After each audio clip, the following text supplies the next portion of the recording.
Welcome to Sweet Dreams Storytelling, where we unwind, relax, and drift into dreamland. I'm your host, Mike, and I'm so glad you're joining me tonight. Let's get cozy and settle in. Story for this evening is our adaptation of a beautiful novel by Arthur Conan Doyle, The Return of Sherlock Holmes. Chapter 1: The Empty House. The fog hung low over London that evening, a curtain of grey blurring gaslights and casting ghostly halos over the damp cobblestones of Baker Street. The year was 1894, and the world, for all its bustling modernity, still harboured shadows. It had been 3 years since Sherlock Holmes had perished, so the world believed plunging into the chasm of Reichenbach Falls, locked in fatal struggle with the criminal mastermind Professor James Moriarty. For Dr. John Watson, the year since that terrible event had dulled into a numb routine.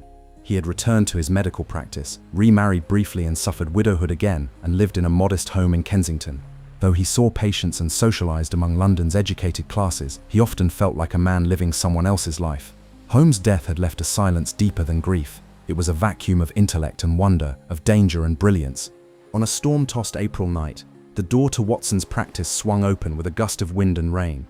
An elderly book collector calling himself Altamont stumbled in, claiming to suffer from a nervous condition.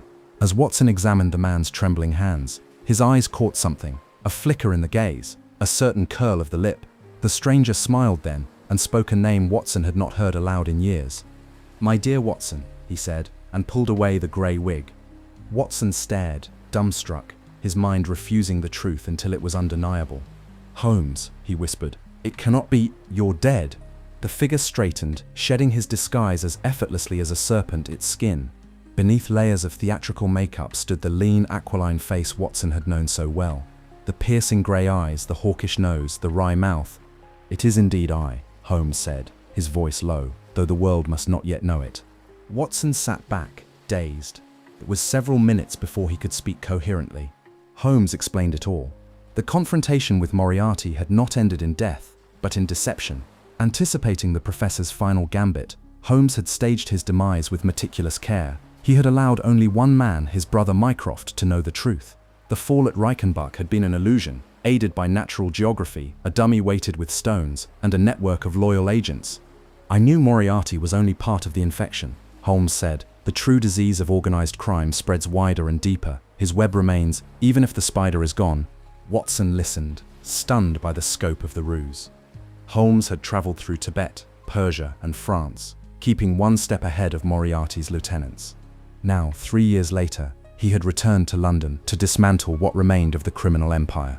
"But why reveal yourself to me now?" Watson asked. Holmes stood and turned toward the window. Outside, rain fell steadily against the glass. "Because, my dear Watson, one of them knows I live. Colonel Sebastian Moran, Moriarty's fiercest hunter. I fear he suspects the truth." He walked to the hearth and poked the fire. "Moran is dangerous, more so now that he's untethered. A wounded predator. I must lure him into the open." Holmes then proposed a plan so audacious it could only have come from him, to stage a second trap. He would remain hidden in an empty house across from 221B Baker Street, while a wax effigy posed as Holmes in the sitting room window. With Watson and Inspector Lestrade coordinating outside, they would wait for Moran to strike. 2 nights later, under cover of darkness, Watson and Holmes entered the abandoned house on Camden House, opposite Baker Street. The windows were boarded, the floors layered in dust, and rats scurried in the corners. But from one upstairs room, a direct view of Holmes's old window was visible.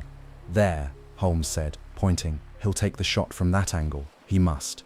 Watson checked the chamber of his revolver, his hands steady now. He was no longer the grieving friend. He was once more the doctor at war, beside the detective who had brought order to chaos. They waited in silence, hours stretching like taut wire. Then a click. A faint mechanical sound from the opposite rooftop. Holmes stiffened. "Brace yourself," he whispered. A sudden thump echoed through the abandoned house. A crash through the boarded window. A scuffle downstairs. Lestrade burst in moments later with 2 officers and a captured man in cuffs. Colonel Moran, furious and snarling, found with an air rifle and a clear shot aimed at the decoy. "You devil," Moran spat at Holmes. "You were supposed to be dead." Holmes regarded him with detached amusement. "My dear Colonel, I rarely do what I'm supposed to." The next day's headlines screamed of Moran's arrest and the mysterious survival of Sherlock Holmes. The detective's resurrection rocked London's criminal underworld and delighted the public. Back in the sitting room of 221B, Holmes lit a pipe and gestured to the fireplace, where his violin rested beside a stack of fresh case files. "Come, Watson," he said, smiling. "The game is once again afoot." Chapter 2: Threads of the Past. The news of Sherlock Holmes's return swept through London like wildfire.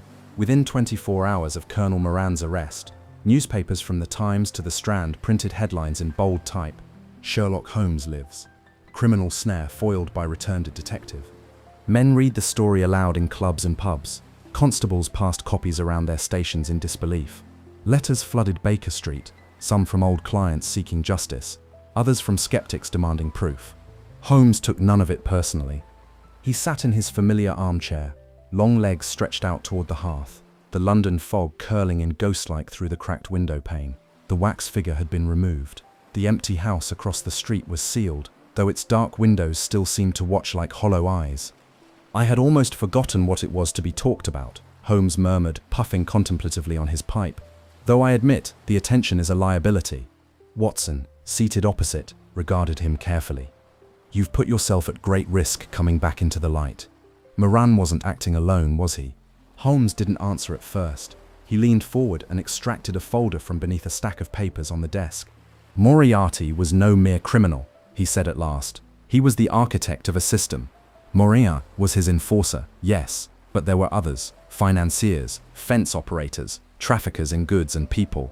The Hydra hasn't been slain, Watson, only its head." He opened the folder to reveal maps, coded letters, and photographs.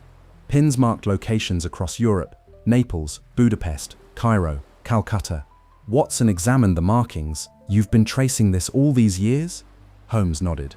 "After Switzerland, I followed the trail. I uncovered caches of information. Moriarty's empire is fractal. Cells of loyalists, most unaware of each other, all adhering to a doctrine of invisible dominance. And you think they're still active?" "I know they are." He withdrew a photograph from the folder. It was grainy but clear enough. An image of a young woman, mid-20s, dressed in fine clothing. Her eyes were sharp, her chin proud. "Who is she?"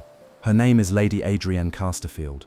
Vanished from society circles last autumn after her father, a banker, was disgraced in a scandal involving embezzlement. But I suspect she didn't run." "What do you mean?" "She's been seen in Vienna and Prague, under assumed names, meeting with known affiliates of Moriarty's cartel. I believe she may be the linchpin of the operation now. Not just a pawn, but something more dangerous." "A successor?" Holmes smiled grimly. "Possibly, or a rival." Watson shifted uneasily. "You're saying that while we celebrated your return, someone else has been reorganizing his empire?" Holmes rose and moved to the window, looking down into Baker Street. People passed below, carriages clattered along the road, and somewhere in the distance, a bell tolled the hour. "I am saying," he said softly, "that the game I abandoned has only grown larger, and now that they know I live, they will come for me. We must be the hunters before we are hunted." The following days passed in a blur of activity. Holmes took private meetings with Mycroft, his brother, deep in the Diogenes Club's shadowed halls. He received coded telegrams, reviewed documents in foreign tongues, and at times disappeared for hours into Whitehall or beyond the city limits. Meanwhile, Watson found himself reinstated in his old role with scarcely a moment's hesitation. He cleaned and resupplied Holmes's chemical corner, sorted archives, and reassembled his notes. Familiar rhythms returned: the morning newspaper with breakfast, the scent of Holmes's strong tobacco, violin melodies drifting from the study in the quiet hours past midnight. One evening, Holmes returned from one such excursion, the tails of his coat soaked from rain. He looked deeply tired, but his eyes burned with intensity. "Watson," he said without greeting, "I believe the remnants of Moriarty's organization are gathering again, under a new doctrine, but the same ruthless logic." He spread out a new document on the desk. A ciphered letter intercepted in the possession of a murdered courier in Marseille. Holmes had already cracked its code. The message was clear: an event was being planned in London. A high society ball at Lord Wexford's estate was to be targeted, but for what reason was unclear. "We must attend," Holmes said, "in disguise, naturally." Watson blinked. "To what end?" "To observe, to listen, to find the threads they left behind. They've underestimated me once, they will not do so again." And so, the second act of Holmes's resurrection began not with applause, but with whispers in foreign tongues, in alleyways, in drawing rooms where wealth and corruption met behind closed doors. As Watson extinguished the lamps that night, he looked at his friend and said, "This fight, Holmes, do you truly believe you can win it alone?" Holmes, gazing into the fire, replied quietly, "Not alone, Watson, never alone." Chapter 3: Shadows of London. London, once again, was alive to Sherlock Holmes. It wasn't merely the gaslit streets or the thick clusters of hansom cabs rattling over wet cobblestones that stirred his senses. It was the underlying current, the invisible pulse. The city breathed secrets, and Holmes, reanimated from death in the public mind, could feel it all once more. The whispered exchanges at shipping yards, the coded glances at gentlemen's clubs, the sudden silences in public houses when a stranger entered. But with resurrection came risk. 2 weeks had passed since Colonel Moran's arrest. Though Holmes's return had captured headlines, he had not made a public appearance. Instead, he operated from the shadows, as he had during his years in exile. He and Watson took to the streets at odd hours, moving like phantoms among the people, gathering whispers, observing patterns, and listening, always listening. One such night, beneath a murky twilight sky, they sat in a hired carriage watching the entrance to the Twining Fox, a modest public house in Whitechapel, known for attracting rough company and looser tongues. "You believe this is where the new thread begins?" Watson asked, glancing warily at a drunkard being tossed out into the gutter. "I believe this is where it is fraying," Holmes replied. "There's been a pattern, 2 bodies in the last month. One a dock worker, the other a solicitor's clerk, both with links to Moriarty's old smuggling ring, both with their throats cut and something missing." "Missing?" Holmes handed him a photograph taken in the mortuary. "See the scar across the palm. The first victim had it, so did the second. Identical shapes, some sort of initiation." Watson frowned. "You think they were marked?" "I think," Holmes said, "they were members of something, and someone is tidying up loose ends." They entered the tavern in silence, Holmes assuming the identity of an aging opium dealer, slumped posture, rasping voice, smudged spectacles, while Watson played the part of a disreputable ex-military man. They settled into a shadowed booth. The place reeked of old beer and pipe smoke. Holmes's eyes flicked across the room. At the far end, a man with slicked hair and the sharp look of a messenger handed a small envelope to another figure cloaked in a long green coat. Holmes murmured softly, "There, the one with the ring." Watson followed his gaze. On the man's hand glinted a silver ring with an unusual pattern, 3 interlocked snakes around a dark stone. Holmes had seen that ring before, once in a photograph, once in Paris, and now here. "The Ring of Silence," he whispered. "They wear it when acting on the new council's orders." Before they could act, the man in green turned and slipped out the side door. Holmes rose at once, vanishing with astonishing swiftness for a man his age. Watson hurried to follow, but by the time he reached the alley, the man was gone. Only a small bundle of papers remained in a rain barrel, soggy but legible. Back at Baker Street, Holmes examined the pages beneath a magnifying glass. They were maps, port diagrams, and warehouse inventories. One was marked with a crimson seal, W. Exford Estate, June 10. Holmes leaned back, fingers steepled. "They're planning something, Watson, and it's connected to the ball we discussed. This isn't a petty theft. This is systemic, a test perhaps, or a declaration." Watson exhaled. "We're not just dealing with survivors then. They're reorganized." Holmes gave a solemn nod. "Yes, and I believe we're being watched." He turned to the windows, his eyes scanning the street below. "I've seen the same man pass by 4 times in 2 hours. Average in build, forgettable face, but his shoes, naval issue, foreign cut, too clean for these streets." Watson looked to the window instinctively. "What should we do?" Holmes smiled, but there was no mirth in it. "We prepare.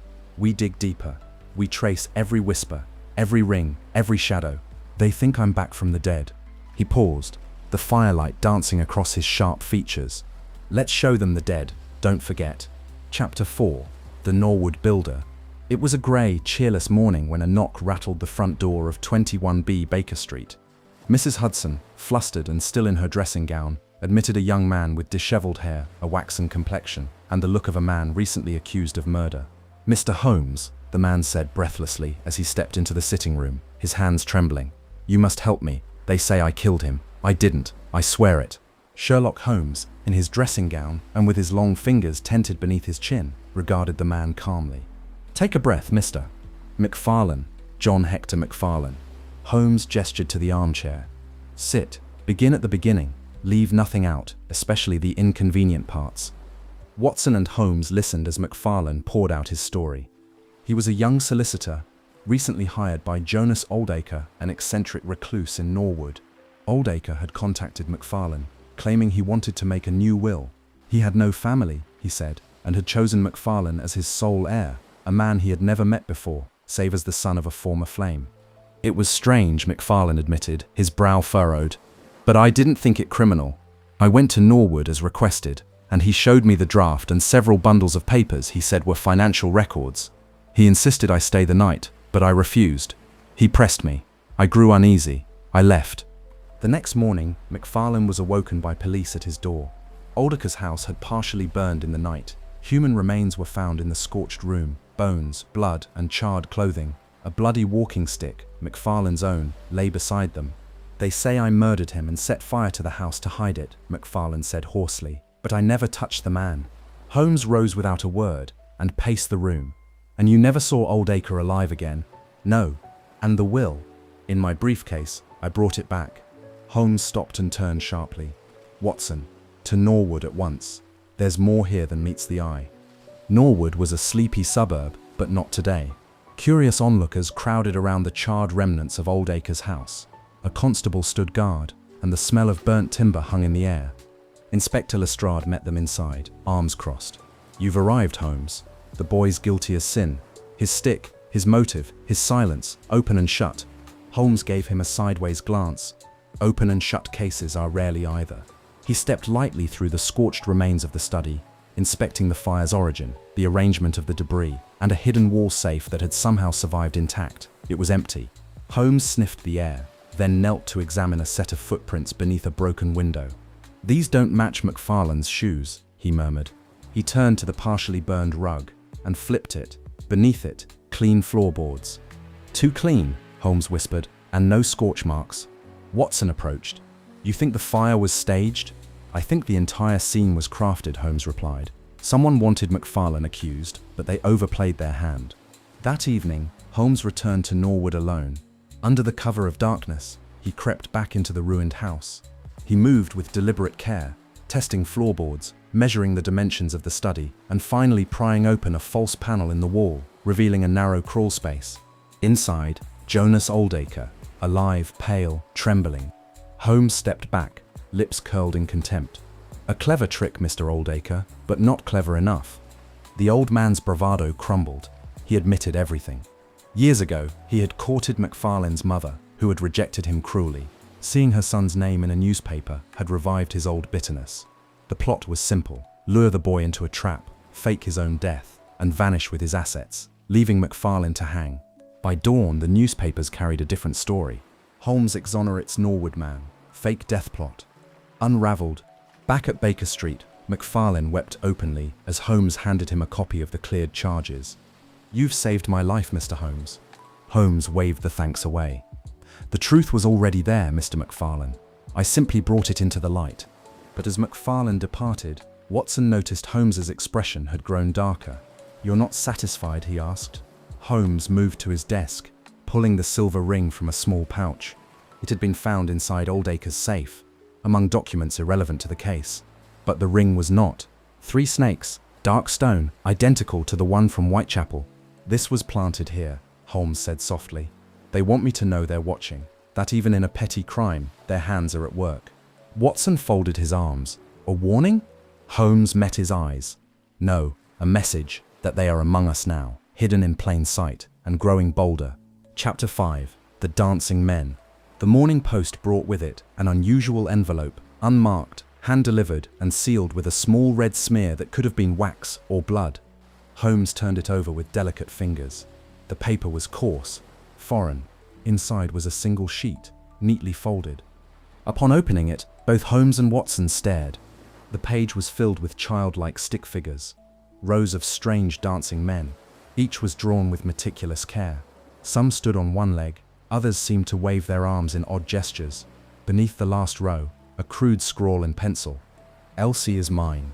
Stop digging. Holmes's eyes narrowed. It begins again. Watson leaned in. What is it? Some kind of cipher? Indeed, Holmes replied, already reaching for pen and paper. And not a new one. I encountered these symbols once before, in Norfolk, just before my fall at Reichenbach. He opened a drawer and produced a small journal. Inside were sketches and notes, identical figures, annotated with translations. Holmes tapped the page. The Dancing Men cipher. American in origin. Once used by a gang from Chicago. Brutal men, but disciplined. They disappeared after Moriarty's death. Until now.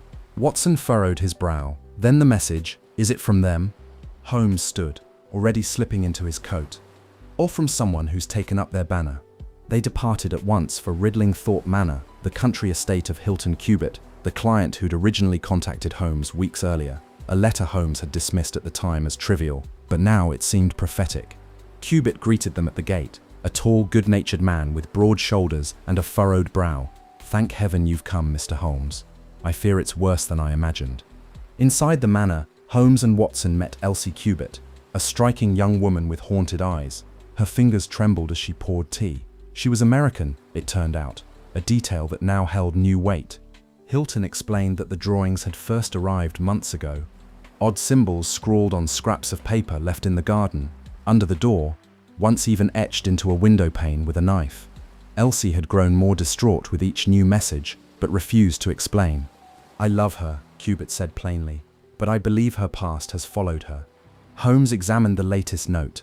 The cipher is a language, and I believe it is being used to issue threats, perhaps even orders. That evening, Holmes remained awake in his guest chamber, transcribing every dancing figure from memory and matching them to his prior key. By morning, he had cracked it. We are watching. Tell him nothing. He dies. Holmes turned to Watson. This is no idle prank. This is a coded campaign of intimidation. Someone is hunting Elsie, or perhaps what she knows. The next night, a scream shattered the manor's quiet. Watson burst into the hall with revolver drawn. In the drawing room, they found Hilton Cubitt dead, shot in the heart. Elsie lay unconscious nearby, a pistol in her hand. Holmes acted fast. He summoned the local constable, secured the scene, and began to investigate. The bullet wound is clean, he said, inspecting Cubitt's body. But this weapon, he lifted Elsie's pistol, has been fired twice, and yet he was struck only once. He scoured the floor and eventually found it. A second bullet lodged in the mantel, fired in a panic, fired at someone. But where is the second man? Watson asked. Holmes stepped outside. Fresh boot prints led away from the manor into the woods. They followed them for nearly a mile until they found a blood trail, and beside it, a torn scrap of cloth. And something else, a silver ring, 3 serpents wrapped around a black stone. Holmes held it up. They were here, the dancing men, the ring of silence. It's all the same network. They sent someone to finish her, and when she resisted, Cubitt paid the price. Elsie survived. In her tearful confession, she revealed the truth. Her real name was Elsie Patrick, daughter of a notorious Chicago gang boss. She had fled her family years ago, hiding in England and reinventing herself. The messages were from Abe Slaney, a cruel and obsessive figure from her past, once a suitor, now a shadow. I didn't tell Hilton, she whispered, because I thought it would bring the past here. I was right. Holmes tracked Slaney to a farm outside of Norwich where he was hiding, wounded. With the help of Lestrade, they apprehended him, and Holmes confronted him at gunpoint. You could have walked away, Holmes said coldly, but you chose war. Slaney sneered. This isn't over, detective. You're just poking the first hornet's nest. Back at Baker Street, Holmes sat in silence, gazing out at the mist-choked streets. Watson poured 2 brandies and sat beside him. They're tightening their grip, Holmes muttered. Reviving old networks, reawakening blood feuds. We are not merely investigating crimes anymore, Watson. Watson leaned forward. Then what are we doing? Holmes's eyes were hard. We are uncovering a war, one that never ended. Chapter 6. The Solitary Cyclist. The spring of 1895 brought an eerie stillness to the countryside west of London. Beneath the budding trees and bright blue skies, shadows moved unseen by most, but not by Sherlock Holmes. It was in this strangely quiet season that a visitor arrived at 221B Baker Street. A young woman, breathless, pale, and visibly shaken. Her name was Violet Smith, and though her words were measured, her hands trembled as she recounted the bizarre tale that brought her to Holmes's doorstep. I am being followed, she said. Each week when I cycle to the train station in Farnham, a man trails me on a bicycle.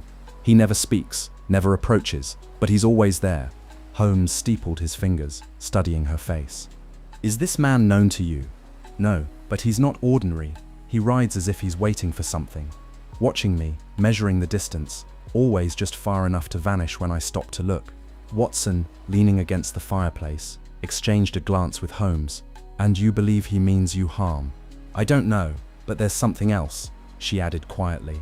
A man named Mr. Carruthers offered me a position as music teacher at his country home. He lives with another man, Mr. Woodley, vulgar, rude, and increasingly threatening. Holmes's brows lifted. You believe this Carruthers and Woodley are connected to your cyclist? I don't know, she said again, but I feel hunted. Holmes rose and paced slowly. I shall come to Farnham, he said, but not as myself. You'll see me, but pretend not to. 3 days later, Holmes was a ghost on the country roads, disguised in dusty tweeds and riding a borrowed bicycle along the same path. Violet travelled each Saturday morning. Watson, waiting at the village inn, had received strict instructions: observe but remain invisible. As Violet pedalled past the hedgerows, Holmes noted her calm posture, the confidence of routine. Then he saw him, the solitary cyclist. Clad in dark clothes and a low-brimmed hat, he followed her at a distance, weaving silently behind the trees and fences. Holmes fell in behind him, mirroring his pace, calculating the intervals. Suddenly, the man veered into the woods. Holmes followed and found himself face to face with Carruthers, breathless and startled. Mr. Holmes, Carruthers said, dropping the pretense.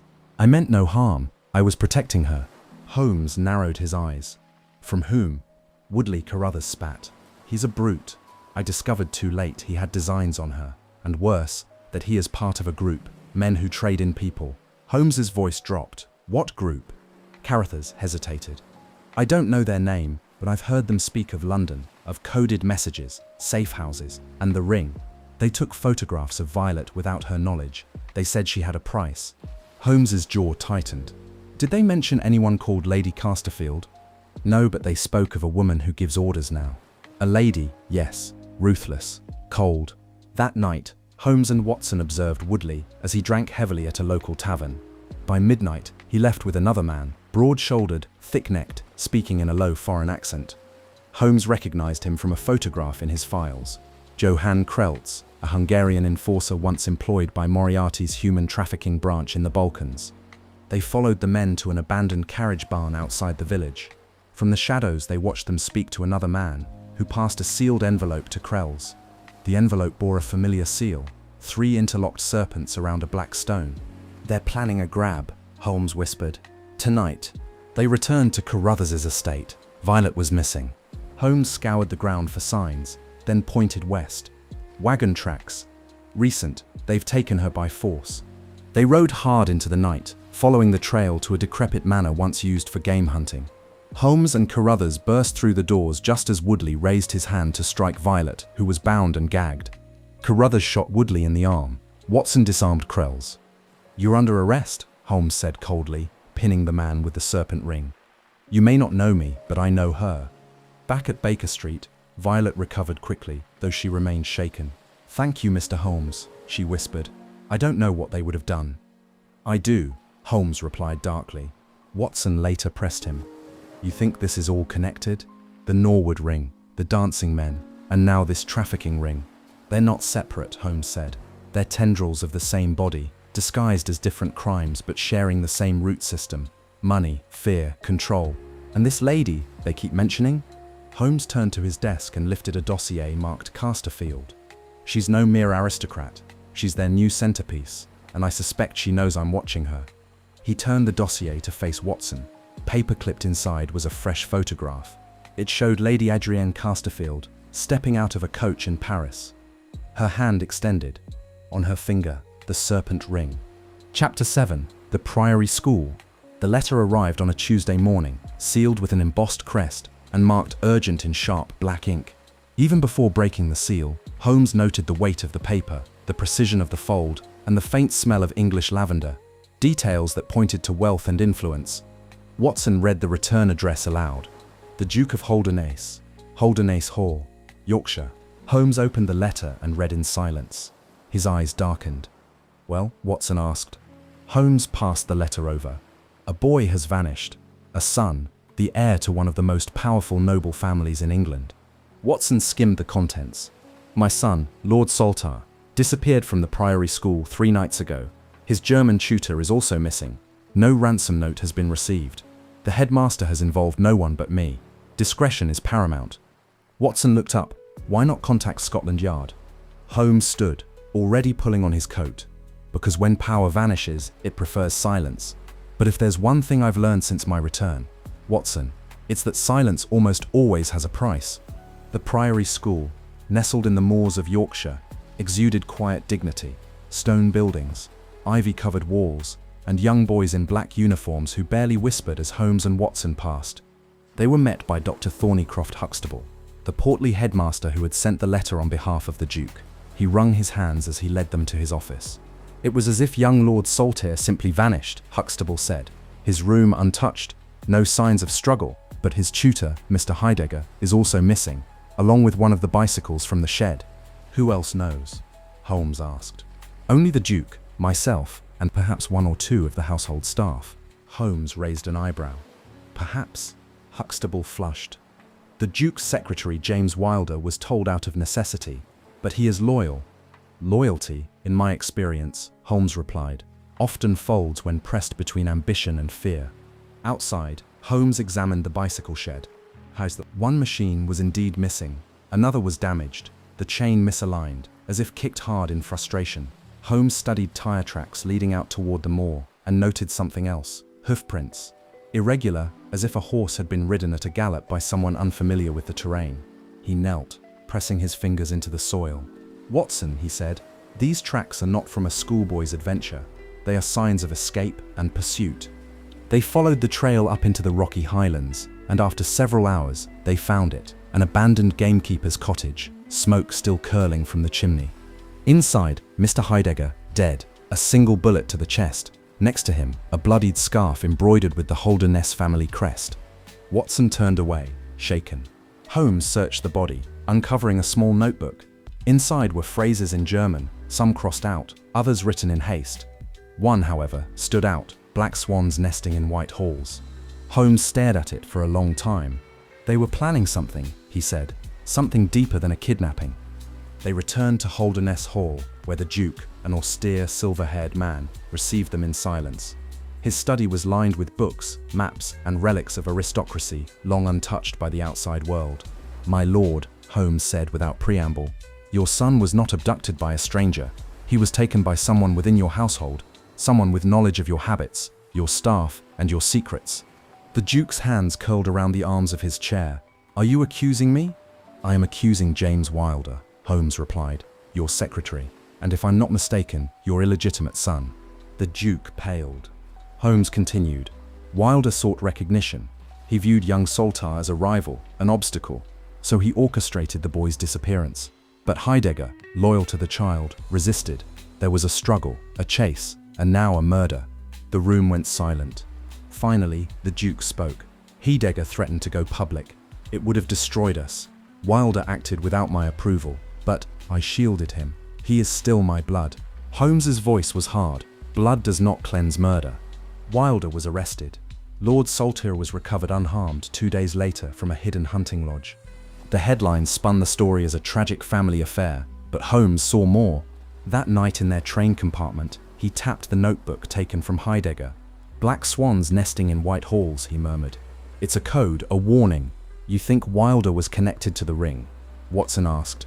"I think," Holmes said, "that even among England's nobility, the network we pursue has agents, men willing to conceal, manipulate, and even kill to preserve an illusion of order." He held up a photograph, recent, grainy. It showed Lady Adrienne Casterfield stepping through the gates of Holderness Hall, escorted not by guards but by James Wilder, weeks before the abduction. "She's not just watching us, Watson," Holmes said quietly. "She's testing us." Chapter 8, Black Peter. The first thing Holmes noticed was the smell. When the note arrived from Inspector Stanley Hopkins, an eager young detective Holmes had taken a liking to, its contents were straightforward enough. Murder at Woodman's Lee. Sailor found impaled with a harpoon. No sign of a break-in. The locals whisper the devil did it. I believe otherwise. Your counsel is requested. Holmes tucked the letter into his pocket. "A man run through with a harpoon," he murmured. "That's not murder, that's performance." Watson looked up from the evening paper. "You think it was staged?" "I think it was deliberate, loud, meant to send a message. Woodman's Lee, a cottage near Forest Row in Sussex, stood isolated amid a thick grove of oaks. When Holmes and Watson arrived, the air was thick with salt and pine, and something fouler. Stanley Hopkins met them at the door, pale but composed. Name was Peter Carey, he explained, leading them through the modest cottage. Retired sea captain, they called him Black Peter. Mean, violent, drank like the sea itself, kept mostly to himself, except on Thursdays, when he locked himself in that shed. Holmes's eyes flicked toward the rear garden. The shed, small, timbered, and padlocked, sat like a forgotten grave. Inside, the scene was grotesque. Carey's body was pinned to the wall by a harpoon, driven clean through his chest with tremendous force. A strong scent of tobacco and rum lingered, but there was something else, a faint tang of oil. On the floor lay a logbook, water-stained and torn. Holmes stooped and examined it. Norwegian shipping manifests, he murmured. Routes through Bergen, Reykjavik, and Tangiers. He looked to Hopkins. Was anything taken? Hopkins shook his head. But this was found beneath the table. He handed over a book, a small leather-bound ledger embossed with a strange symbol, 3 serpents circling a black gem. Holmes stiffened. The ring again. Watson leaned closer. You think Black Peter was involved? Holmes didn't answer immediately. He turned the pages of the ledger. Inside, names, dates, and cryptic codes. PC, mine, shipment, secure, 7RK, 1L. Most intriguing, a note. Lady C approves. Shipment moves on schedule. London hold. No delay. Holmes stood. Peter Carey wasn't retired. He was working. Smuggling routes. Artifacts perhaps. People, possibly. And he was working for her. Back in town, Holmes sought out one of his oldest informants, Langdon Pike, a former dock worker with a memory sharper than any constable's notebook. Over tea and gin, Pike confirmed that Black Peter had captained a black market line, silent, untraceable, and well-guarded. But lately, Carey had grown unpredictable. He got scared, Pike said, scratching his scarred cheek. Said she's cleaning house, said he was next. She? Holmes asked. Pike shrugged. Didn't name her, just said he saw her once. Pale eyes, cold as iron. Said she spoke 10 languages but had no soul. Holmes left Pike with a few coins and a warning. If anyone asks who you spoke to today, lie. 2 nights later, Hopkins returned, jubilant. We have a suspect. Name's John Hopley Nelligan, young banker's son, caught trying to break into the shed last night. Claims innocence, says he came to retrieve something. Holmes insisted on speaking with Nelligan. The young man trembled under questioning, clearly terrified. I swear, I didn't kill him. I only wanted my father's ledger. Peter Carey had it. He stole it years ago, when my father fled England under fraud charges. Your father? Holmes asked. Thomas Nelligan. He vanished after the scandal, but I know he didn't run. I think he was murdered. Holmes stared at him, something clicking in his expression. And Peter Carey had the ledger? Yes, it holds proof that my father was framed. I believe Carey was paid to take the fall and keep the ledger hidden. By whom? I don't know, but I saw the same serpent ring in a photograph on the man who came to our estate before my father disappeared. Holmes's voice dropped. What man? Nelligan reached into his coat and produced a photograph, faded but clear. Lady Adrienne Casterfield, smiling on the arm of an unnamed foreign diplomat. But in the corner of the photograph, barely visible, stood a man in naval dress, Peter Carey. That night, Holmes and Watson returned to Baker Street. Holmes sat in silence for a long while, then finally spoke. She's not merely rebuilding Moriarty's empire, he said. She's scrubbing its past, erasing anyone who knows what it was. Watson leaned forward. You think she ordered Carey's death? No, Holmes replied. I think Carey saw what was coming and tried to defect. He was no innocent, but he knew too much, and someone else got to him first. He tapped the ledger. And whatever this London Hold shipment is, it's the key. Watson frowned. A shipment of what? Holmes lit his pipe. The flame flickered in his eyes. That's what we'll find out, Watson, before it arrives. Chapter 9, Charles Augustus Milverton. It was late evening when the name first returned to Holmes's lips, like a foul taste lingering in the back of the mouth. Milverton, he said, the syllables edged with contempt. There is no filth fouler in all of London. Watson looked up from the fireplace. You've mentioned him before, rarely. Holmes nodded. Because it galls me to even speak of him. He tossed a manila envelope onto the table. Inside, photographs, letters, and a name scrawled in a neat hand. Lady Darnley, a young aristocrat engaged to a rising politician, one of several victims Holmes had quietly protected over the years. He is a collector, Holmes said, of secrets, of sins, and he sells them to the highest bidder. Watson picked up a letter and read aloud. Should you fail to meet my terms by Friday, the contents of this envelope will find themselves in less. Watson's hands curled into fists. He's blackmailing her. Holmes gave a humorless smile. He's blackmailing everyone. Nobles, statesmen, scientists, even criminals. That's what makes Milverton untouchable. His hands are clean, he never steals. He only keeps what is given, then sells it to those who benefit from its exposure. Watson narrowed his eyes.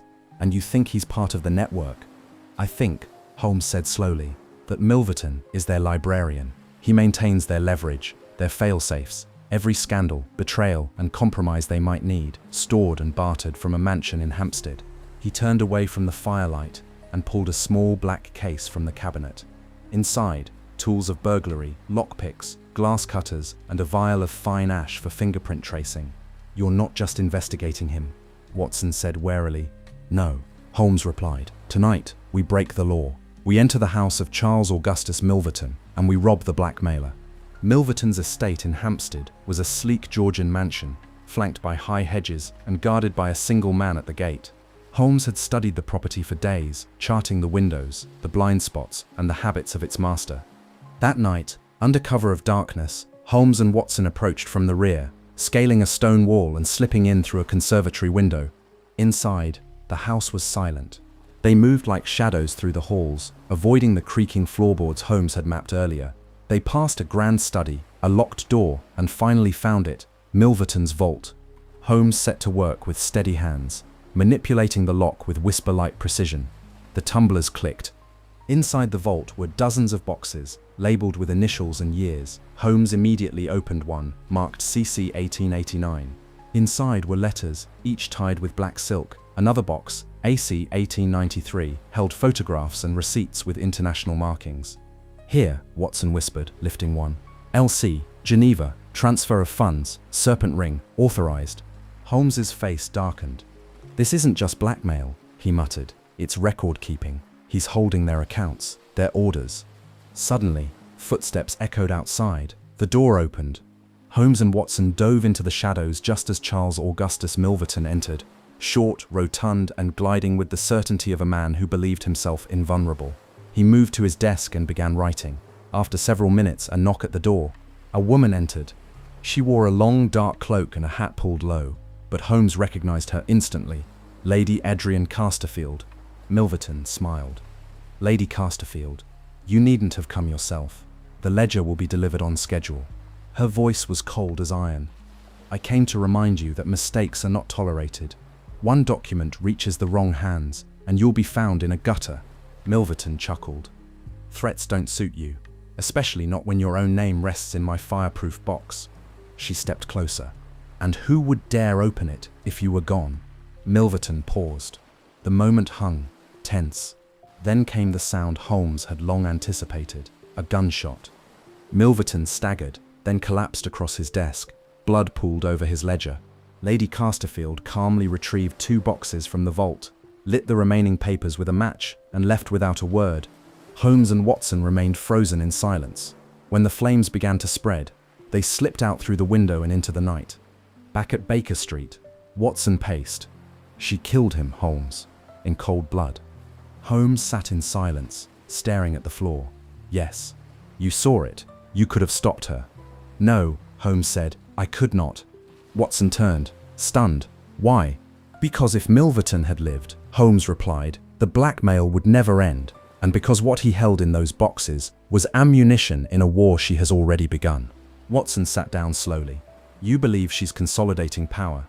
She's cutting away threats, Holmes said, and now she controls what once blackmailed her. He opened a small book, taken before the fire spread. Inside were names, dates, and a single line written in an elegant hand. Shipment confirmed. Wexford Estate. Arrival. June. Holmes stared at it for a long moment. She's coming into the open, he said softly, and the moment she does, she'll become more dangerous than Moriarty ever was. Chapter 10. The 6 Napoleons. The case began, oddly enough, with the destruction of a bust. Inspector Lestrade arrived at 221B Baker Street one late morning with a scowl, a bruised hand, and a faint trace of plaster dust on his coat. "I've got a lunatic on my hands," he said, dropping into a chair. "3 shops, 3 smashed busts of Napoleon Bonaparte, same model, same method, sneaks in, finds the bust, smashes it on the floor, runs." Watson raised an eyebrow. "Vandalism, surely, political eccentric." "That's what I thought," Lestrade replied. "Until last night, a 4th bust smashed, and this time, a night watchman was found dead, skull crushed." That was enough for Holmes. He rose from his chair with sharp interest. A man willing to kill over plaster is no mere lunatic. He's looking for something. The next day, Holmes and Watson accompanied Lestrade to Harding Brothers Antiques, the site of the most recent incident. A trail of broken plaster still dusted the carpet. The clerk was pale and nervous. "It was identical to the others," he said. "A bronze-laced bust of Napoleon. We had a set of 6 imported from Italy, sold them all last month, and now they're being hunted." Holmes picked up a shard from the floor, turning it in his fingers. "Not for politics," he murmured, "for concealment." Watson frowned. "You think something was hidden inside one of the busts?" "I do," Holmes replied, "and someone is trying to retrieve it before it's discovered." Holmes obtained the names of all 6 buyers from Harding Brothers and charted them on a city map. By nightfall, 1 more bust had been smashed. The 5th, that left only 1. It had been sold to a small art dealer in Brixton. Holmes, Watson, and Lestrade arrived just as a break-in was in progress. They caught the intruder in the act, caught him with the hammer raised, the final bust just seconds from destruction. "Drop it," Lestrade shouted.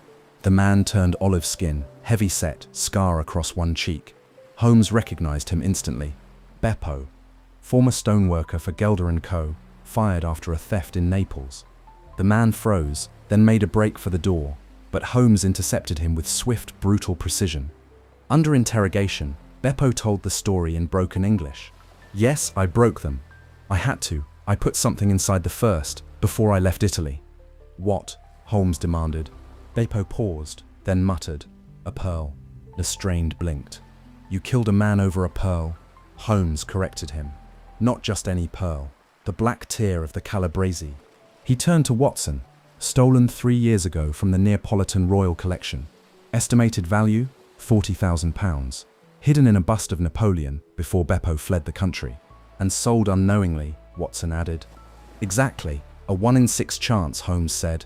"And now we have the last bust intact." He pried it open carefully. Inside, nestled in plaster dust, was the jewel, a gleaming black opalescent gem shaped like a teardrop. Beppo began to weep as the pearl was confiscated. "It's cursed," he muttered. "She told me it would bring death." Holmes stiffened. "She?" Beppo's eyes flicked up. "The English woman, the one who wanted the pearl, said it belonged to her now." Holmes stepped closer. "What was her name?" "I don't know," Beppo whispered, "but she wore a ring, 3 snakes. She said she was the new hand of the old master." Back at Baker Street, Holmes placed the pearl under glass. "She's reclaiming every asset once touched by Moriarty," he said. "Even the stolen treasures. The black tear has no true monetary value to her. It's symbolic. A signature," Watson said quietly. Holmes nodded. "An heirloom of darkness." He turned to the fireplace, hands behind his back. "We're close now, Watson. She's becoming visible. She's retrieving old weapons And forging new ones. Milverton is gone. Black Peter silenced. And now this, another piece reclaimed." Watson looked down at the pearl. "What happens when she has them all?" Holmes didn't answer immediately. Then, in a voice cold and steady, he replied, "Then she makes her move." Chapter 11. The Golden Pince-Nez. The storm rolled in from the southeast, dragging with it sheets of freezing rain and the mood of a city that never truly slept. It was on just such a night that Inspector Stanley Hopkins once again appeared at 221 by Baker Street, soaked, breathless, and carrying a mystery in his gloved hands. "Holmes," he said, brushing water from his coat, "there's been a murder, and a strange one at that." Holmes looked up from his chemistry set with quiet interest. "Strange, you say? Academic, political, foreign, take your pick." A man named Professor Willoughby Smith, found dead in the library of Yoxley Old Place, stabbed through the neck with a thin blade. No signs of forced entry, nothing taken. But this, he held up an object wrapped in cloth, was found beside the body. He unwrapped it to reveal a pair of delicate golden pince-nez, one lens cracked, the other streaked with blood. Holmes's eyes sharpened at once. "I accept," he said, rising. "Watson, pack your bag. We leave within the hour." Yoxley Old Place, nestled on the outskirts of Kent, was a grand but fading estate, now converted into a private research residence. The air smelled of old paper and damp wood. The owner, Professor Coram, a former Russian scholar confined to a wheelchair, greeted them with a tight-lipped nod. He was a good assistant, Coram rasped. Diligent, bright. I cannot fathom who would wish him harm. Holmes took in every detail, the blood on the carpet, the disarray of the writing desk, the chair tipped slightly back as if someone had risen in sudden alarm. He examined the pince-nez carefully under a magnifying lens. "High quality," he murmured. "European design, worn by someone with a narrow bridge of the nose, and judging by the depth of the indentations used frequently. But these are not a man's spectacles." "A woman's?" Watson asked. "Yes," Holmes said, "and she was here recently." The housekeeper, a rigid woman named Susan Tarleton, confirmed that Smith had been in the library with several archival volumes that afternoon. She had seen no visitors, but Holmes, retracing the route from the rear entrance, found faint footprints in the mud near an old garden door, prints too small to be Smith's or Coram's. He followed them to a side room off the kitchen. There, he examined a heavy bookcase against the far wall. A faint scuff mark revealed a hidden door. Inside, a narrow passage, choked with dust and lined with disused shelving. At the end of the passage, another door, locked from within. Holmes knelt and pressed his ear against the wood. A faint rustle, breathing. "She's still here," he said. When the door was opened, delicately, by Holmes's hand and a well-placed wire, they found a woman, pale and gaunt, with sharp cheekbones and cold dark eyes.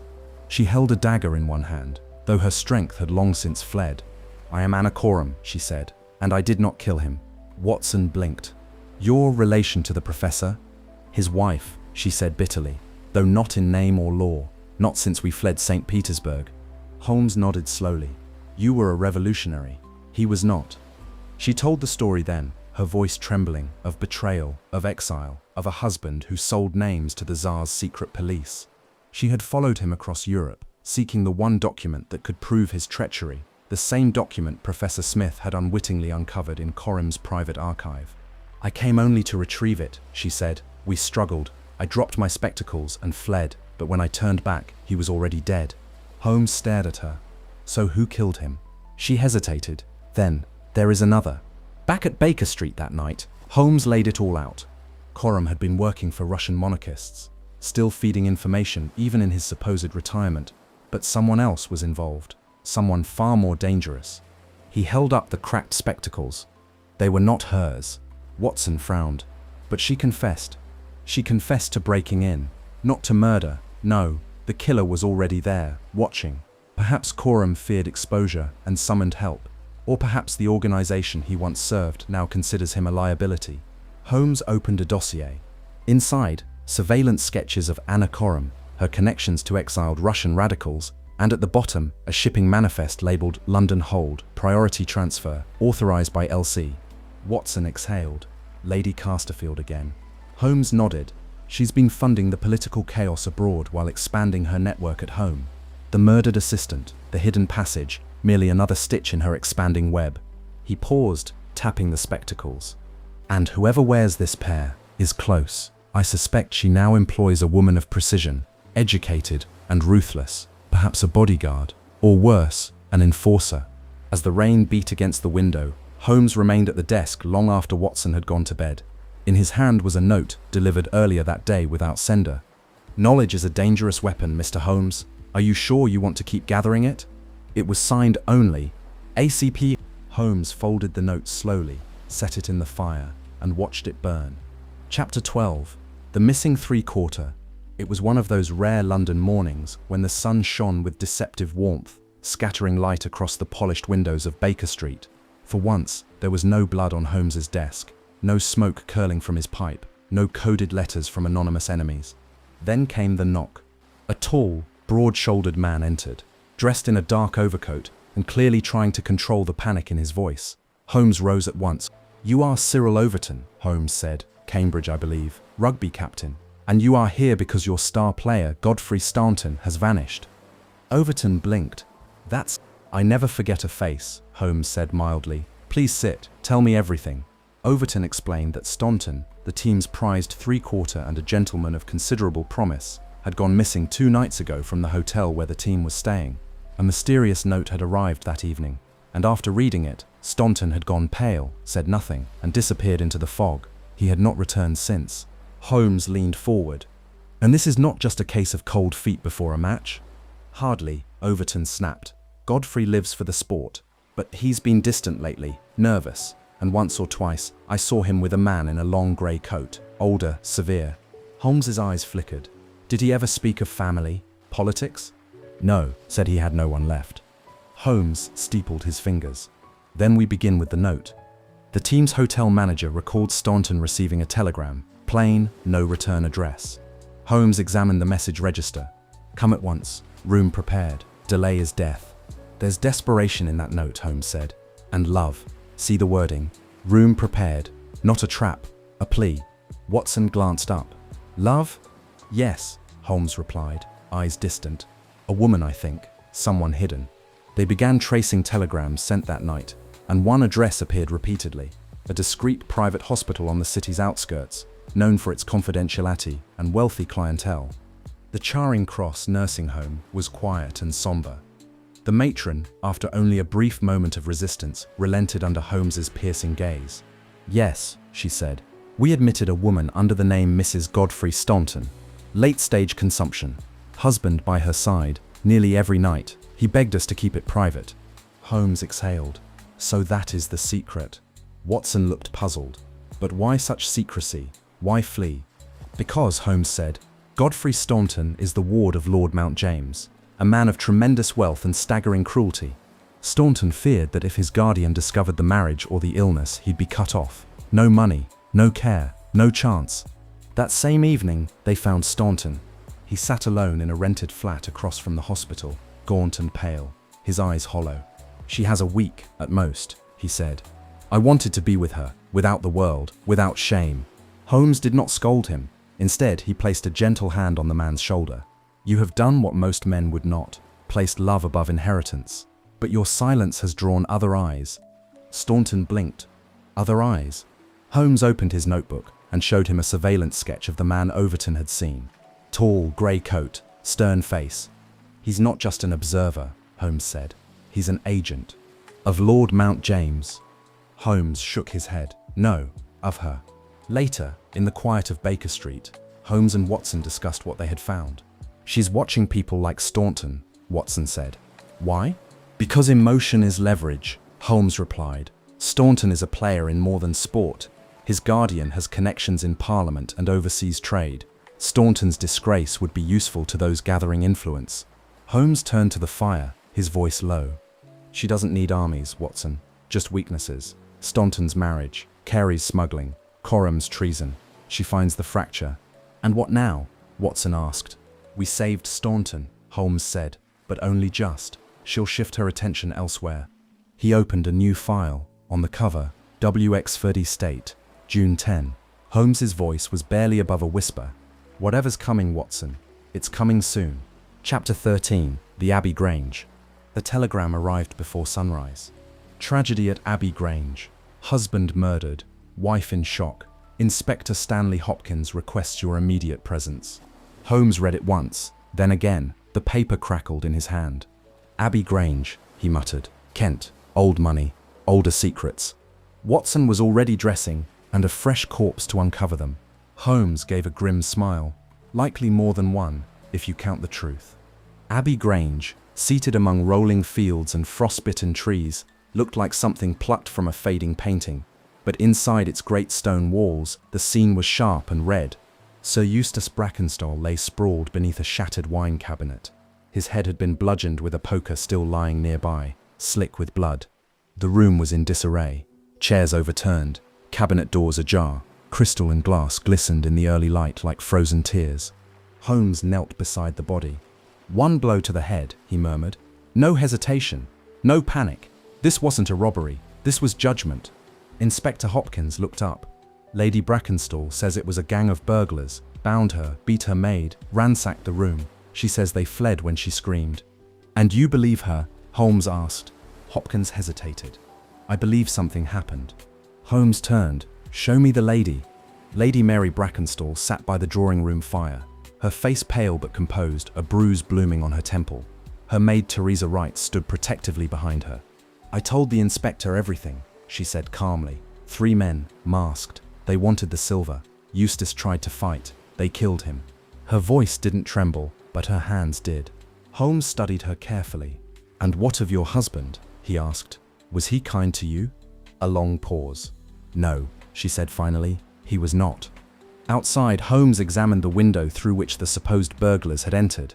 The latch was snapped, but from the inside, he followed the gravel path and found no footprints, no tracks, not even broken grass beneath the sill.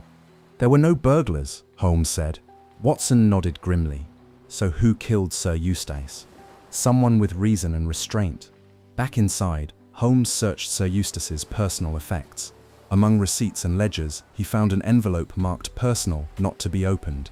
Inside, a letter from a sailor named Captain Jack Crocker, once of the Rock of Gibraltar. The letter was impassioned, but not threatening. Crocker had been in love with Lady Brackenstall. He wrote of escape, of hope, of fear for her safety. And in the corner of the letter, a small stamped mark, 3 intertwined serpents. Watson saw it too. The ring. Holmes nodded. It's not just aristocrats and diplomats now. She's recruiting soldiers, men with loyalty and purpose. He turned to Hopkins. We must find Captain Crocker, not to arrest him, but to understand what he was drawn into. They found Crocker days later at the docks, broad-shouldered, sunburned, with eyes that had seen far too much. Yes, he said without hesitation. I killed him. Lady Brackenstall and the maid had tried to cover for him, but he confessed everything. Eustace had been violent, cruel beyond measure. That night, he struck Mary across the face and locked her in the drawing room. Crocker had come to help her escape, but when Eustace caught them, he attacked with a poker no less. Crocker struck back, 1 blow, no more. I don't regret defending her, he said, but I regret being too late. Holmes believed him, but more importantly, he noticed what Crocker didn't say. Who gave you the letter of introduction to Lady Brackenstall? Holmes asked. Crocker looked down. I was told she needed help. A friend of a friend said she was part of something important, that if I helped her, I'd be helping others too. Who? A woman, Crocker said quietly. Sharp eyes. Didn't give her name. Just wore this ring. Back at Baker Street, Holmes paced before the fire. She placed Captain Crocker in that house, he said. Not to kill, but to see what he would do. Testing him? Watson asked. Recruiting him, Holmes replied. She's building an army, Watson. One with loyalties that go beyond country or coin. One bound by silence, secrecy, and purpose. Watson folded his arms. But what purpose? Holmes stopped pacing. That, he said, is what we must discover, before June the 10th. Chapter 14. The Second Stain. It was well past midnight when the butler from Whitehall arrived. The man, lean and discreet, handed Holmes a note written in a tight, unmistakably formal hand. The matter is delicate beyond measure. Your immediate presence is required. Bring no one but Dr. Watson.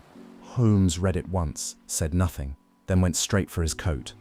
Trelawney Hope, Watson said, grabbing his own hat. Isn't he? Under-Secretary for European Affairs, Holmes replied. And if he's sending word at this hour, then we are no longer investigating crimes. He turned, serious. We're preventing war. The Hope residence in Belgravia was dimly lit and heavily guarded. Inside, Trelawney Hope waited with clenched fists and sleepless eyes. His wife, Lady Hilda, stood behind him, elegant, stoic, but visibly shaken. The letter is gone, Hope said without preamble. A diplomatic communiqué between our government and the French envoy.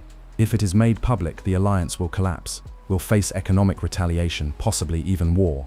Holmes leaned forward. When did you last see it? This morning. I locked it in my dispatch box, as always. When I returned after dinner, it was gone. Nothing else was touched. No signs of forced entry. No servants out of place. Watson scanned the room. And no ransom? No demands? Nothing. Holmes turned to Lady Hilda. May I speak with your husband in private? She hesitated, then left the room without a word. When the door closed, Holmes looked at Hope. You trust your wife? Hope stiffened. Completely, even with the fate of Europe in her hands. The investigation began at once. Holmes and Watson examined the dispatch box, the study, and the servants' quarters. Nothing was out of place except one small thing. A faint perfume lingered in the air near the bureau. Floral, foreign. Jasmine, Holmes said softly. Imported, rare. Later that day, a message arrived at Baker Street. No signature, no return address, just a single sentence. A stain removed leaves no mark, only silence.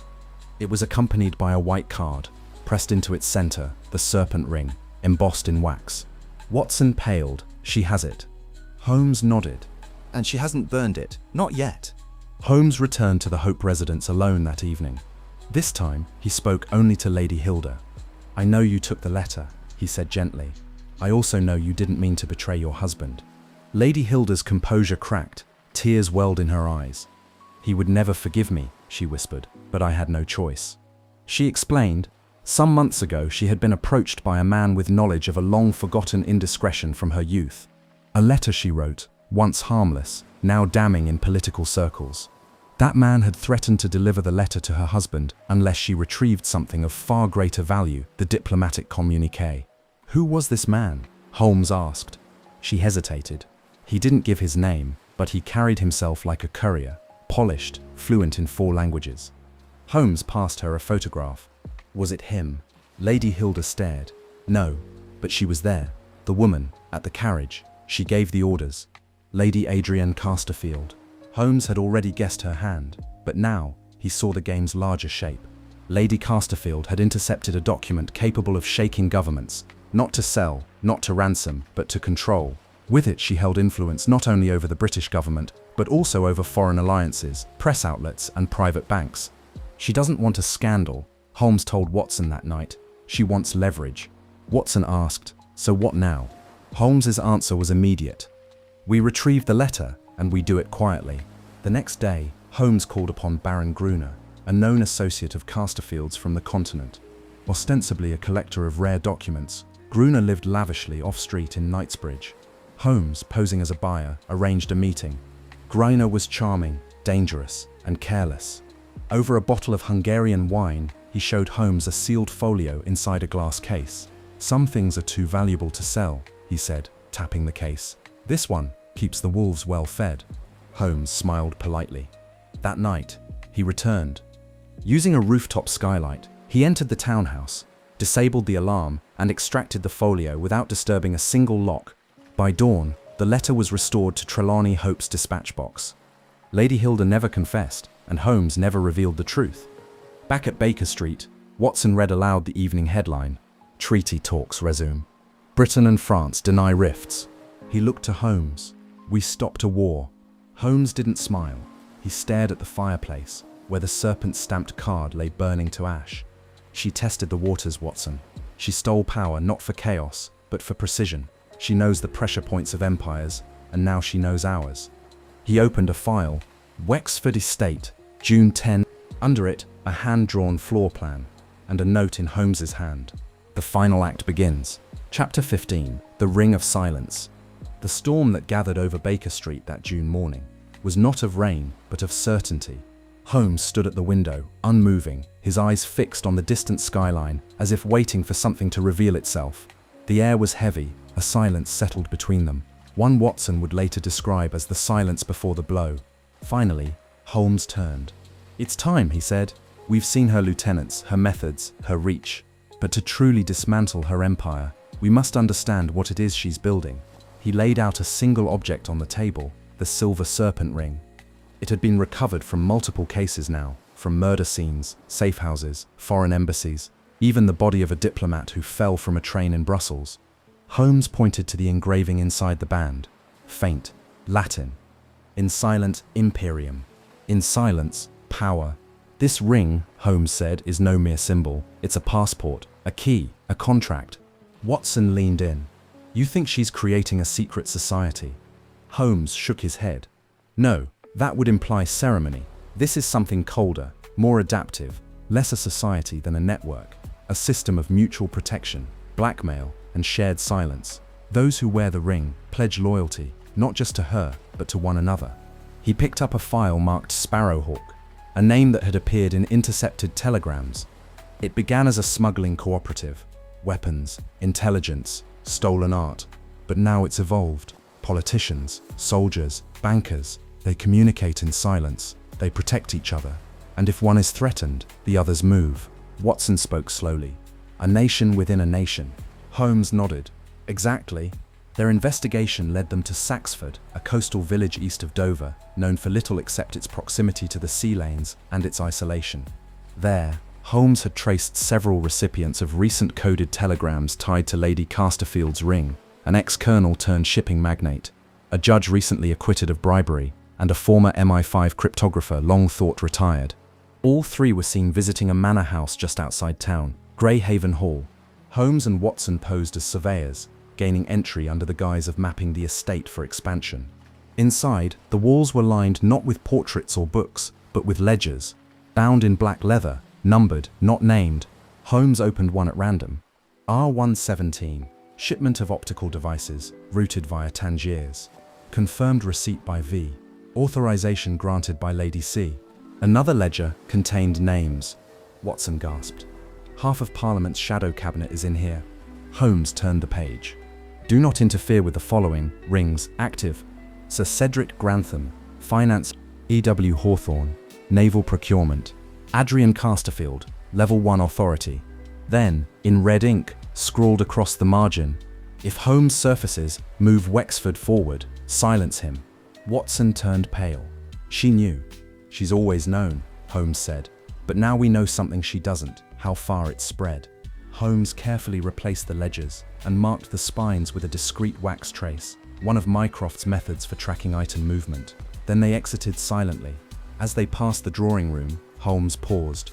There, on a velvet cushion, rested a ring identical to the others. But this one was gold. Watson reached for it, a leader's token. No, Holmes said quietly, a seat of command. Whoever wears that is not just part of the ring, they are the ring.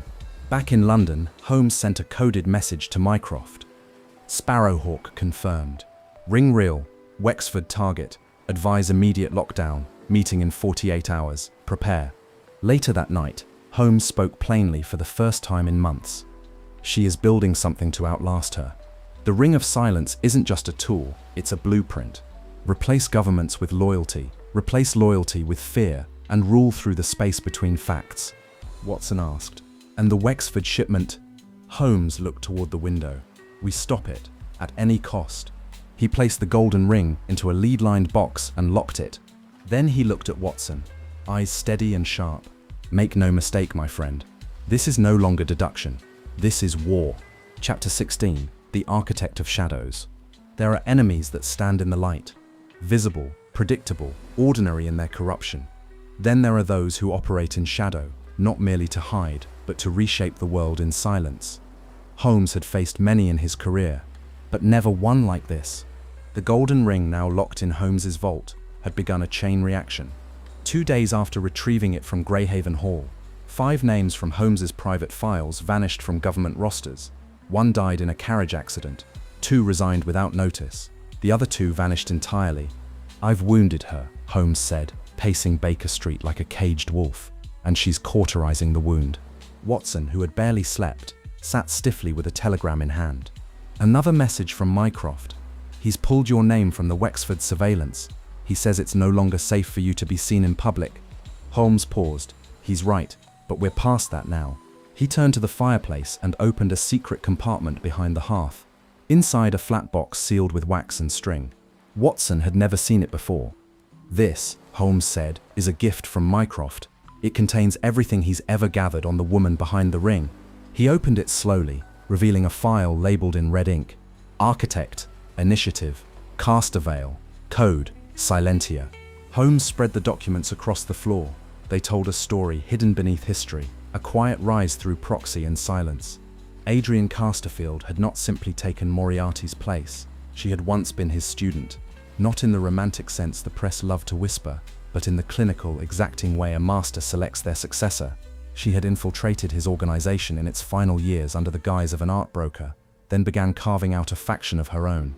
While Moriarty favored precision, she favored diffusion. No central control, only consensus through mutual threat. The serpent ring was her invention, a compact of compromise and leverage. She had established shell corporations, funded off-the-books operations, recruited exiles, and installed loyalists in finance, law, and defense, but she had not done it alone. Watson pointed to one of the pages. Who is this? Every operation ties back to this code name, Lucien Argyle. Holmes's voice was low. Argyle was believed to be an assassin, a whisper in government files. But now I believe he is something worse. Watson looked up. Another mastermind? No, Holmes said. A partner. That night, Holmes traveled alone. He went to Kensington Gardens, where a signal flare from a hidden associate had drawn him. There, beneath a foggy lamplight, stood a cloaked figure. Holmes, the figure said, voice muffled. You've drawn too close. Then speak plainly, Holmes replied. Who is Argyle? The figure hesitated, then whispered. Not a man, a mirror. Casterfield uses the name when acting with absolute impunity, when something must happen, but she must not be seen. Holmes narrowed his eyes. You mean it's her alias? No, the figure said. Worse, it's what's left of Moriarty. Holmes's blood ran cold. You said he was dead. He is. But his notes, his algorithms, his plans, they live. Argyle is an apparatus, a mechanism built to execute Moriarty's final contingency, and she has inherited it. Back at Baker Street, Holmes stared at a sketch of Casterfield. She isn't building an empire, Watson. She's automating one. He laid out the remaining pieces. International shipping routes, political scandals buried and bought, assassinations passed off as illness, bribery records stored across a dozen neutral countries, all of it flowing through Wexford Estate, the operational centre. And June 10 was the key. Watson leaned in. So Wexford isn't just a target. It's a launch point. Holmes nodded. They're converging there. Whatever they intend, it's imminent. Then, without looking up, he said, You must not come with me. Watson scoffed. Don't be absurd. This will not be deduction, Holmes said. It will be infiltration. And if I fail, they will erase me entirely, as they've done to others. I need someone on the outside, someone who knows everything. Watson's voice was calm. I've been by your side since the Reichenbach, and I'll be there at Wexford. Holmes looked at him and said the words not in logic, but in truth. Thank you, John. The final note in Holmes's file was simple. All roads lead to Wexford. All voices fall silent beneath it. The ring had no capital, but it had a throne, and it sat beneath the gilded halls of Wexford Estate.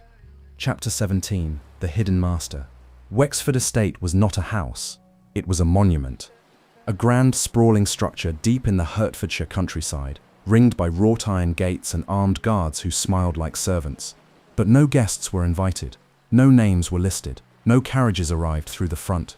Because Wexford was not a place for society. It was where the ring ruled in silence. Sherlock Holmes and Dr. John Watson approached under moonlight, disguised as estate inspectors. Official, discreet, forgettable. A forged letter from Whitehall opened the gate. A flash of a gold-rimmed seal silenced the butler's doubts. They were inside. Holmes whispered as they passed through the shadowed halls. There's no ceremony here, no guards with rifles, no passwords, because everyone inside already belongs. They moved with purpose, Holmes leading them through corridors lined with antique maps, war memorabilia and oil portraits, all of them faceless, just silhouettes, power-stripped of personality. In the drawing room, a fire crackled. A woman stood alone, silhouetted in its light. Lady Adrienne Casterfield. She turned slowly, dressed in black velvet, a single golden serpent ring glittering on her finger. I was wondering when you'd arrive, she said, though I expected you alone. Holmes replied calmly, You underestimated my loyalty. And you, she said, glancing at Watson, overestimated your reach. She offered no denial. Holmes laid out the facts. Sparrowhawk, the assassinations, the foreign entanglements, the repurposed remnants of Moriarty's empire now flowing through her network. But Casterfield did not argue. Instead, she explained, You see conspiracy, she said, because you were trained to chase one villain at a time, Moriarty, Moran, Milverton, but I see what he saw, what he nearly accomplished. She stepped closer. Governments fail, monarchs fall, but information survives, secrets, control. Watson clenched his fists.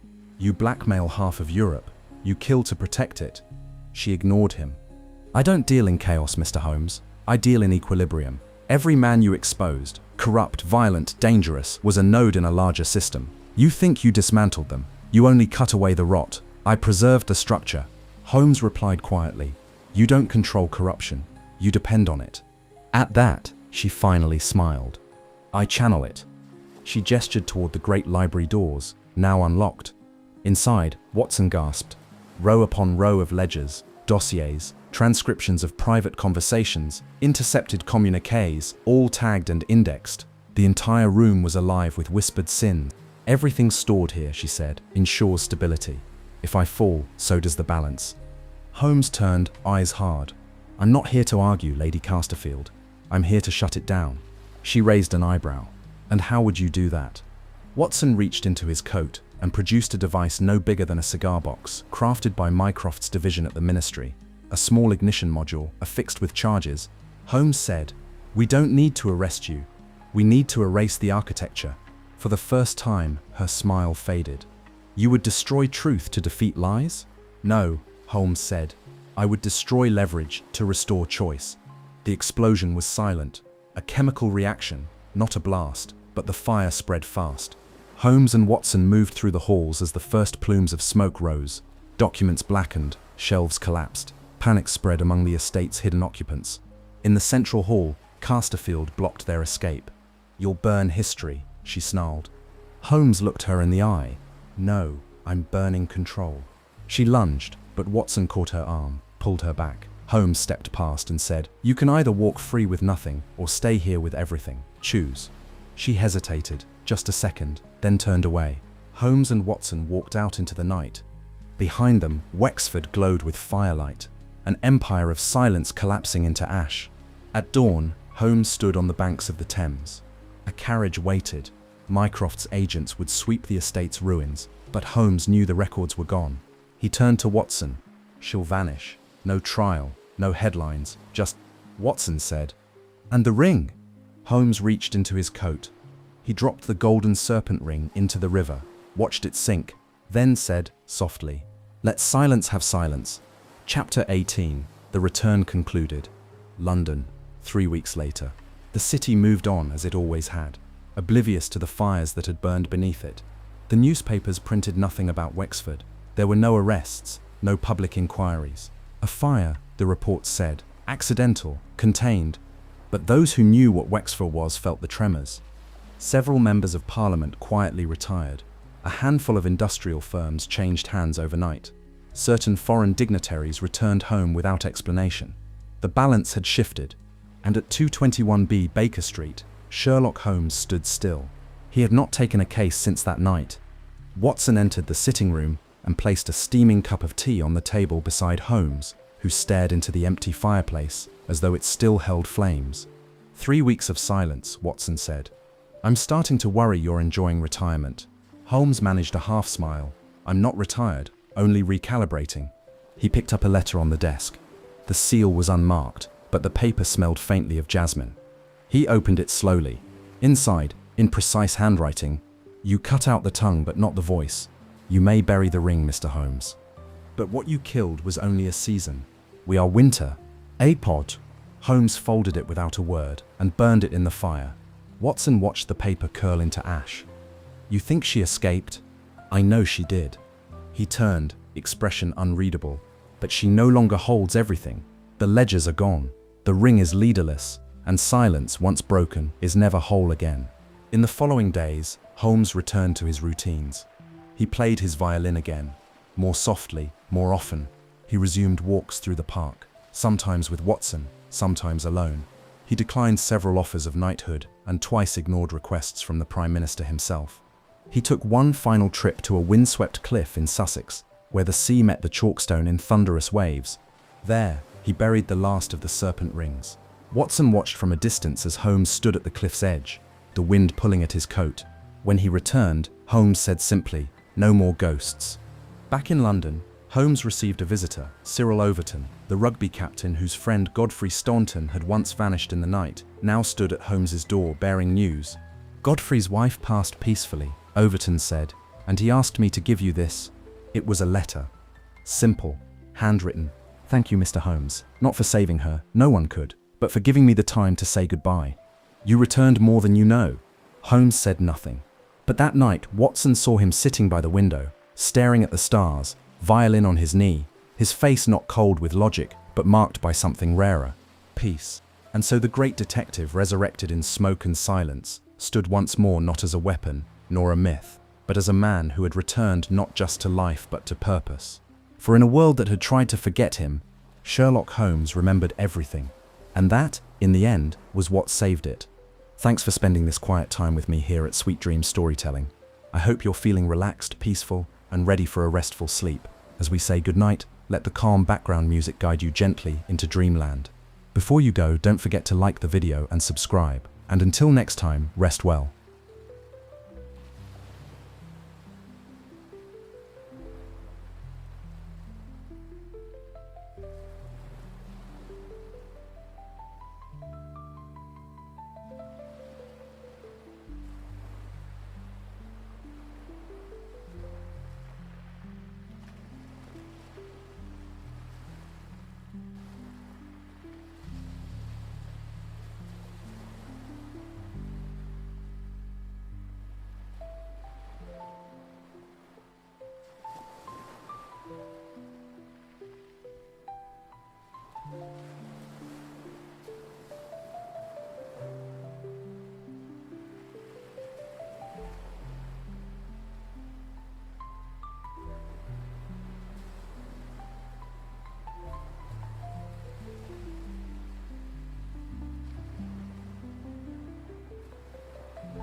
static filled the air, gray and cold. Fingers tracing memories faintly told.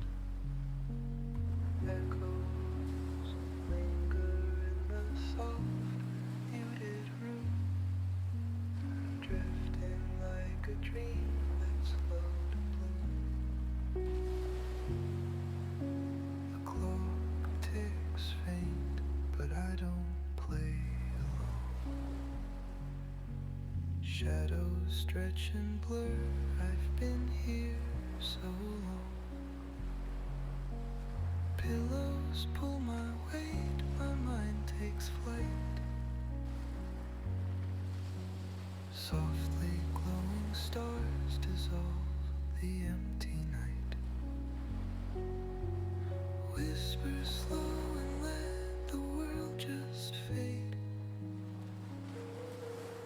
Like a picture lost where time won't invade. Every thought a ripple on a still calm sea. This moment's enough, just let it be.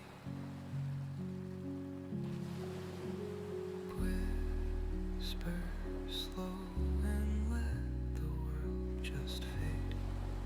Like a picture lost where time won't invade. Every thought a ripple on a still calm sea. This moment's enough, just let it be.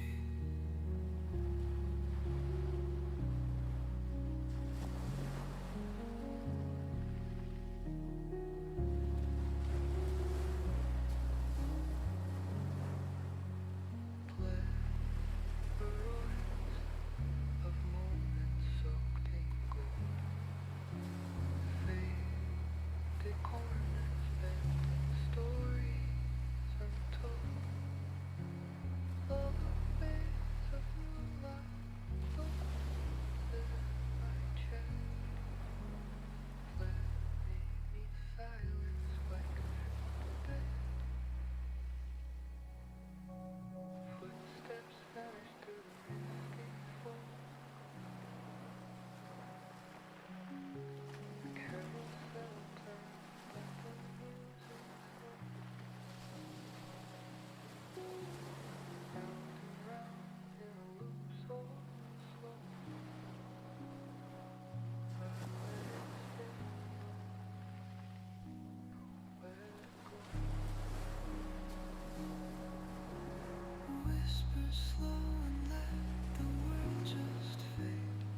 static filled the air, gray and cold.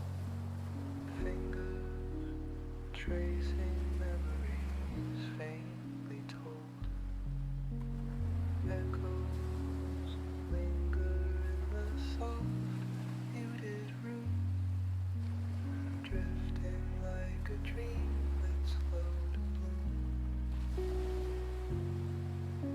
The clock ticks faint, but I don't play alone. Shadows stretch and blur, I've been here so long. Pillows pull my weight, my mind takes flight. Softly glowing stars dissolve the empty night. Whisper slow and let the world just fade. Like a picture lost where time won't invade. Every thought a ripple on a still calm sea. This moment's enough, just let it be. Whisper slow and let the world just fade. Like a picture lost where time won't invade. Every thought a ripple on a still calm sea. This moment's enough, just let it be.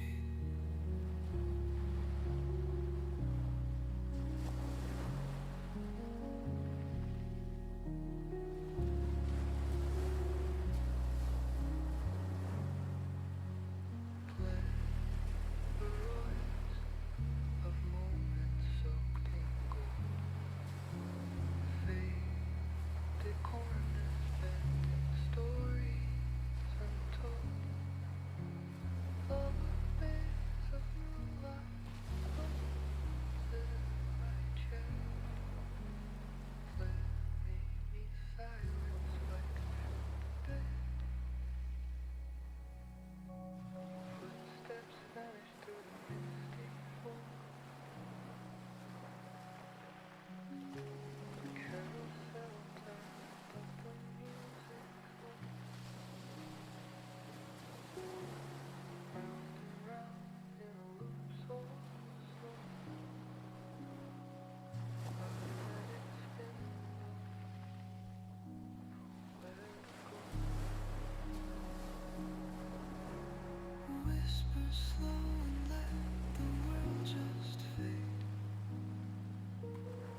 Static filled the air, gray and cold.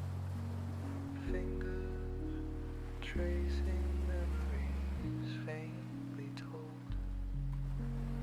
Echoes linger in the soft, muted room, drifting like a dream that's slow to bloom.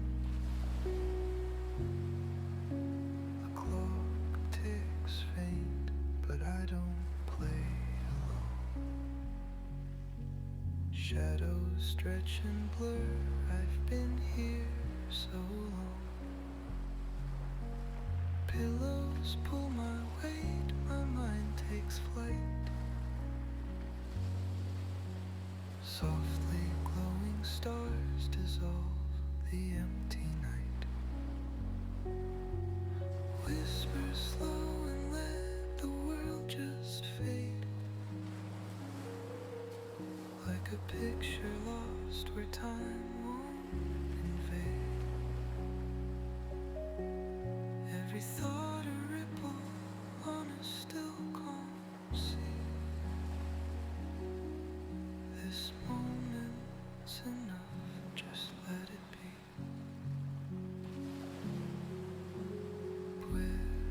Whisper slow and let the world just fade. Like a picture lost where time won't invade. Every thought a ripple on a still calm sea. This moment's enough, just let it be.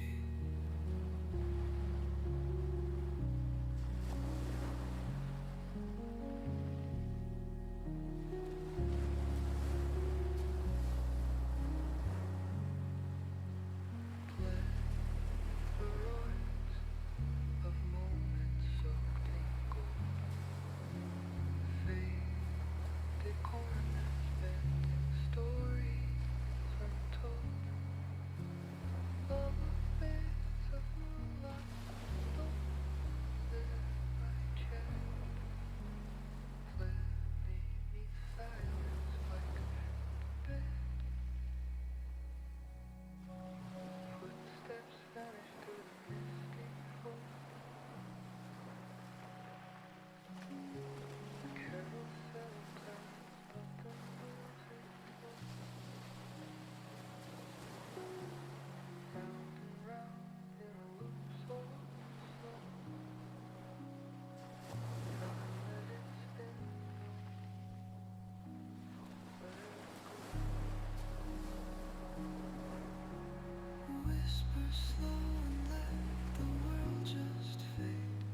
static filled the air, gray and cold.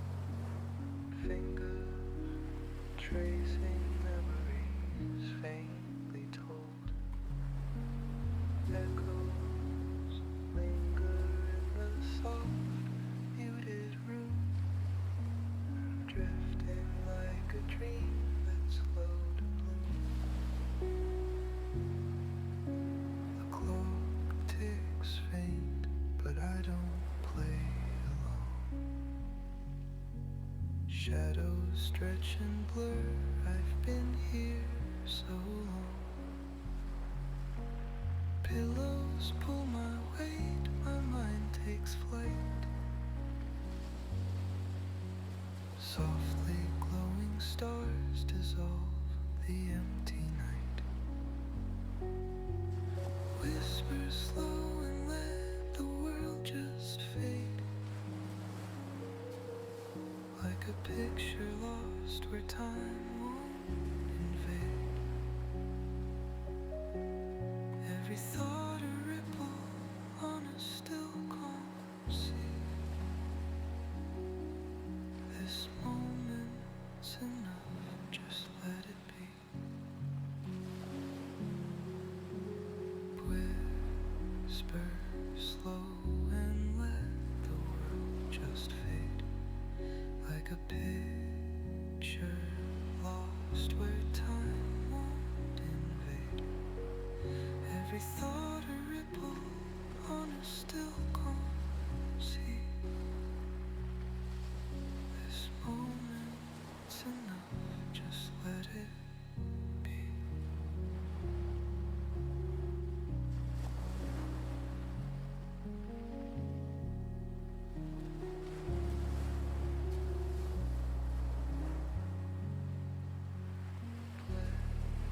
The roars of moments soaked in gold, faded corners bending stories untold. Lullabies of moonlight, those that I checked, fled me in silence like a bed. Footsteps vanish through the misty fog. The carousel turns, but the music slows. Round and round in a loop so slow. Let it spin low.